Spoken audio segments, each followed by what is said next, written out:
नमस्कार, मैं हूं नीलू। तो ईरान ने जो परमाणु कार्यक्रम था उसे आगे बढ़ाने के लिए अपने पास ढेर सारी यूरेनियम संरक्षित कर लिए थे। अब ऐसे में कहा जा रहा है कि जब इजराइल ने हमला किया, अमेरिका ने हमला किया उसके तमाम परमाणु ठिकानों पर, उसके बाद बहुत सारा यूरेनियम बताया जा रहा है उत्तर कोरिया चला गया है। अब यहाँ पर किस तरह से कार्यक्रम ईरान का जो है परमाणु कार्यक्रम उसे आगे बढ़ाया जा रहा है, क्योंकि ये कहीं ना कहीं अमेरिका और इजराइल के माथे पर चिंता की लकीर जरूर खींच रहा है। अगर ये ईरान से उत्तर कोरिया चला गया जो संरक्षित यूरेनियम था। इस पर बातचीत करने के लिए मयंक हमारे साथ है। मयंक, अगर जिस यूरेनियम की बात हो रही थी कि नष्ट कर दिया जाएगा, खत्म कर दिया जाए, इसी को लेकर ये कलेश मचा, एक तरह से कह लीजिए कि जिस तरह से हमला अमेरिका और इजराइल ने किया, अब इसके बाद कहा जा रहा है कि यहाँ से जो यूरेनियम था उसे उत्तर कोरिया भेज दिया गया है। ये कितनी बड़ी चिंता की बात अमेरिका हो या इजराइल के लिए? देखिए, इस पे सबसे बड़ी बात जो इस समय की लेटेस्ट खबर आई है वो कि ईरान का जो फोर्दो न्यूक्लियर पावर प्लांट है उसके पास काफ़ी ज़्यादा हलचल देखी जा रही है। ये सैटेलाइट इमेजेस, जो लेटेस्ट सैटेलाइट इमेज आई हैं, वो बता रही हैं कि ईरान का जो फोर्दो है जिसके ऊपर B-2 बॉम्बर्स से GBU-57 bombs, bunker buster bombs गिराए गए थे, वहाँ पे अब बहुत बड़े पैमाने पर तेजी से काम हो रहा है। वहाँ पे बाहर जो है काफ़ी सारे ट्रक्स दिखाई दे रहे हैं और मिट्टी निकालने वाली जो मशीनें हैं वो दिखाई दे रही हैं और काफ़ी सारे डंपर्स हैं जो कि मिट्टी को ले जा रहे हैं। तो एक बात तो साफ है कि जैसा कि पहले ईरान ने कहा था कि ना हम किसी के डर से अपना कार्यक्रम रोकेंगे और यूरेनियम एनरिचमेंट हमारा अधिकार है और ईरान इसे जारी रखेगा। जो सुप्रीम लीडर है अली खामेनी साहब, उन्होंने भी ये बात साफ कह दी थी। उसके बाद देखिए, अब जो इमेजेस आई हैं उसमें फोर्दो के आसपास तेजी से मूवमेंट और गतिविधियां दिखाई दे रही हैं। अब जो आपका सवाल है कि क्या ईरान का जो 400 किलो एनरिच्ड यूरेनियम है क्या वो नॉर्थ कोरिया चला गया है? देखिए, ये तो एक 400 किलो यूरेनियम की बात बताई कि ये क्या ये नॉर्थ कोरिया चला गया, क्या इसे भेज और दिया क्या गया ये है? पॉसिबल है? और हाँ, अब देखिए इसमें जो है आप एक बात समझिए, अमेरिका के पूर्व NSA हैं, राष्ट्रीय सुरक्षा सलाहकार जो हैं जॉन बोल्टन, इनकी तरफ से 4 बड़े दावे किए गए हैं जो बड़े हैरान करने वाले हैं आपको। ये कौन कह रहा है? अमेरिका के एक्स NSA पूर्व राष्ट्रीय सुरक्षा सलाहकार जॉन बोल्टन है, वो कह रहे हैं। ये हम नहीं कह रहे, ये ईरान नहीं कह रहा। अब सुनिए ध्यान से ये क्या कह रहे हैं। इनका पहला दावा है ईरान के एटम बम वाले प्लान में किम जोंग का अहम रोल है।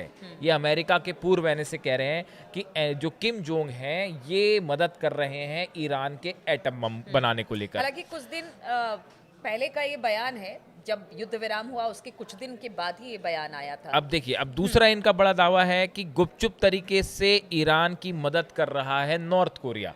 ये इन्होंने दूसरा दावा किया है कि नॉर्थ कोरिया जो है वो लगातार गुपचुप तरीके से जो है न्यूक्लियर कार्यक्रम में ईरान की मदद कर रहा है। तीसरा दावा इन्होंने किया है कि नॉर्थ कोरिया में ईरान के परमाणु प्रोग्राम का एक हिस्सा मौजूद है। ये देखिए तीसरा और सबसे बड़ा दावा है। इनका कहना ऐसा है कि ईरान का जो परमाणु प्रोग्राम है उसका एक हिस्सा जो है वो नॉर्थ कोरिया में चल रहा है। यानी इनका कहने का मतलब ये है, जो चौथा दावा है वो ज्यादा आप क्लियर समझेंगे उससे, नॉर्थ कोरिया में भी ईरान का अंडरग्राउंड परमाणु सेंटर है। इनका कहना ये ऐसा है कि नॉर्थ कोरिया में एक अंडरग्राउंड न्यूक्लियर फैसिलिटी ईरान की है जो नॉर्थ कोरिया में काम कर रही है। अच्छा, ये अपने आप में बहुत बड़ा दावा है और ये इसी बात को लेके, इन दावों की वजह से ही अब ये बातें हो रही हैं इस तरह से कि क्या एनरिच्ड यूरेनियम जो है ईरान से नॉर्थ कोरिया भेज दिया गया। देखिए, इसको लेके कई बड़ी बातें हैं।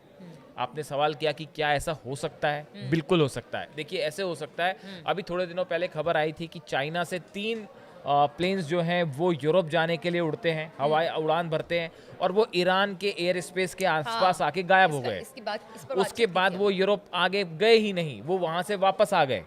तो ऐसी बड़ी सारी गतिविधियाँ हैं जो अमेरिका और इजराइल के लिए बड़ी परेशानी का सबब है। और ईरान जो है, देखिए, किसी कीमत पर ईरान झुकने वाला, डरने वाला नहीं है, ना ही अपना प्रोग्राम रोकेगा। और खबर ये ऐसी एक्सपर्ट भी आ मान रही रहे है हैं। कि कभी भी जो सीज फायर है वो खत्म हो सकता है। बिल्कुल। इसलिए तैयारी, चाहे वो इजराइल, अमेरिका अपनी तरफ से कर रहा हो या ईरान, उसकी तैयारी अब भी है। पूरी तैयारी तेजी से चल रही है, बल्कि परमाणु कार्यक्रम अब शायद हो सकता है कि और तेजी से आगे बढ़ जाए। देखिए, एक ब्रूस बेक्टोल है, ये एक एक्सपर्ट है जो कि नॉर्थ कोरिया पे कई किताबें लिख चुके हैं। इन्होंने भी बड़ा इंटरेस्टिंग दावा किया है। इनका कहना ऐसा है कि ईरान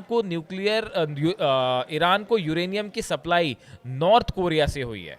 और यही नहीं, ईरान के 3 underground nuclear centres Fordow, Natanz और इस्फहान को बनाने में भी नॉर्थ कोरिया ने मदद की है। ये एक्सपर्ट जो हैं ये बता रहे हैं, ब्रूस बेक्टोल जो है, इनका कहना ऐसा है। तो कुल मिला के देखिए बात ये निकल के सामने आ रही है कि एक बड़े पैमाने पर नॉर्थ कोरिया जो है वो मदद कर रहा है ईरान की। और अगर इनके जो पूर्व सुरक्षा सलाहकार है जॉन बोल्टन, अगर इनकी बात को मान लिया जाए कि नॉर्थ कोरिया में इनका न्यूक्लियर प्रोग्राम या न्यूक्लियर रिएक्टर काम कर रहा है या न्यूक्लियर रिसर्च सेंटर वहाँ काम कर रहा है, तो इसका मतलब ये है कि ईरान अब परमाणु बम बनाने के बेहद करीब है। और अगर ये यूरेनियम बचा हुआ जो 400 किलो यूरेनियम है, अगर ये नॉर्थ कोरिया सप्लाई हो जाता है तो ये तो एक बड़ी चीज़ हो जाएगी। अच्छा, चूंकि देखिए इस वक्त ईरान में जितने भी परमाणु कार्यक्रम जहां जहां पर थे उनको जिस तरह से तबाह किया गया, और ट्रंप ने भी कहा कि हमने भारी तबाही, हालांकि अली खamenei ने कहा कि बहुत ज़्यादा तबाही नहीं हुई है, 4-6 महीने हम पीछे ज़रूर हुए, लेकिन ट्रंप का दावा। तो ऐसे में अगर उत्तर कोरिया में कोई परमाणु संयंत्र ईरान का वहाँ काम कर रहा है तो ये बहुत बड़ी बात है। देखिए अभी आप जो ये बात कर रही हैं इसके लिए हम IA जो इंटरनेशनल परमाणु ऊर्जा एजेंसी है उसके जो डायरेक्टर है राफेल ग्रॉसी, इनका कहना ऐसा है ईरान कुछ महीनों में ही यूरेनियम संवर्धन फिर से शुरू कर सकता है। ट्रंप जो दावे कर रहे हैं उसके उलट तो अब जो है IAEA के चीफ जो है वो ये कह रहे हैं कि भाई ईरान को ज़्यादा नुकसान नहीं है और जल्दी शुरू कर देगा वो। दूसरी तरफ विदेश मंत्री अब्बास अराक्ची का एक बयान आया है, उन्होंने कहा है हम अमेरिका के साथ सीधे संवाद के लिए तैयार नहीं है, हम सीधा अमेरिका से बात नहीं करेंगे जब तक वो ये गारंटी नहीं देता कि बातचीत के दौरान कोई हमला नहीं होगा। अमेरिका हमला ना करने की गारंटी दे तभी हम न्यूक्लियर टॉक्स करेंगे, वरना हम बात ही नहीं करेंगे। और दूसरा जो सुप्रीम लीडर है उनकी तरफ से, अली खामेनी साहब, उनकी तरफ से उन्होंने पहले ही कह दिया था अमेरिका को कुछ हासिल नहीं हुआ है, और ट्रंप ने जो दावे किए तबाही के ईरान में वो बड़ा चढ़ा कर किए, उस हकीकत नहीं है।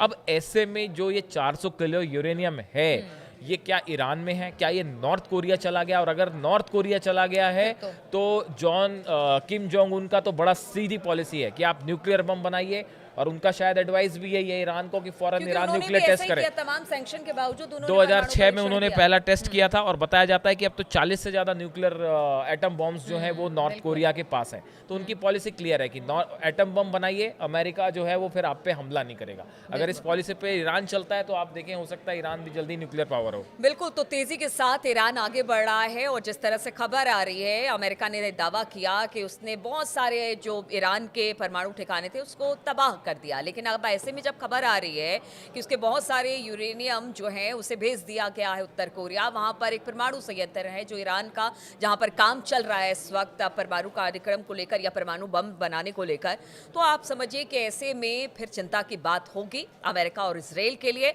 और बहुत जल्द ये कहा जा रहा है कि हो सकता है जिस तरह से अमेरिका और इजराइल की मंशा है, ईरान इस पर तेजी के साथ काम करे और परमाणु बम भी बना ले। अब देखना होगा आगे इस पर क्या होता है। बातचीत लगातार हमारी जारी रहेगी, आप बने रहिए हमारे साथ और देखते रहिए हमारी बातचीत को। और अगर हमारी बातचीत आपको पसंद आती है, हमारी चर्चा आपको पसंद आती है, तो आप कमेंट ज़रूर करके हमें बताएं।